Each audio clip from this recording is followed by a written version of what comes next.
The next month it will be put in action by Sotheby's, one of the most important artworks from Francis Bacon. Triptych, May-June 1973. Francis Bacon. He is considered to be one of the best British painters ever lived. He revolutionized art. He evolved from the earlier surrealism by trying to make an immersion towards the darker and twisted side of the human soul. Even though his work have a look of realism, he is able to express a true reflect of life itself. Even one of the most important figures in contemporary art, Damien Hirst, considers Bacon as one of the greatest painters of all time, among Goya, Southey, and Van Gogh, which he said were dirty painters who wrestled with the dark stuff. He was early inspired to become an artist by the works of Diego Velázquez and Pablo Picasso. His inspiration relies on the turbulent life that he had, closely related to violence, excess, and hedonism, being kicked out of his house in his adolescence by his father due to the fact of being homosexual, and the catastrophic consequences of World War II.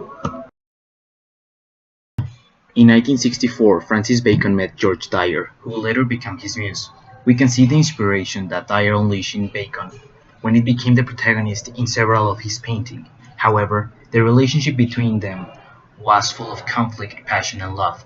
They lived in a very dysfunctional routine, which ended in 1971 with the suicide of George Dyer. The death of George had made a huge impact on Francis Bacon.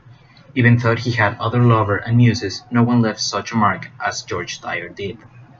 He was so devastated that he created a series of 3 triptychs called the Black Triptychs, in which the artist tried to express his feelings about his loss.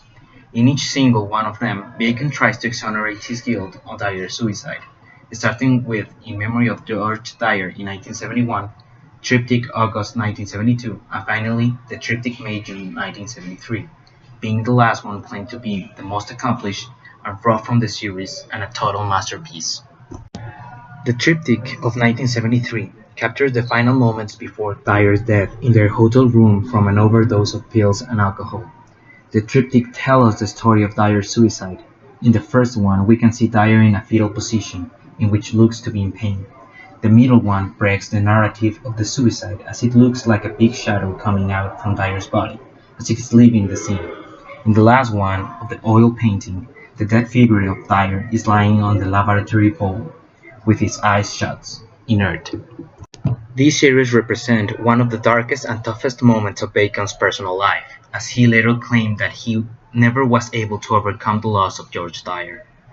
The triptych was previously purchased in an auction in 1989 by Estes Grether for $6.3 million, then for a record for a Bacon painting.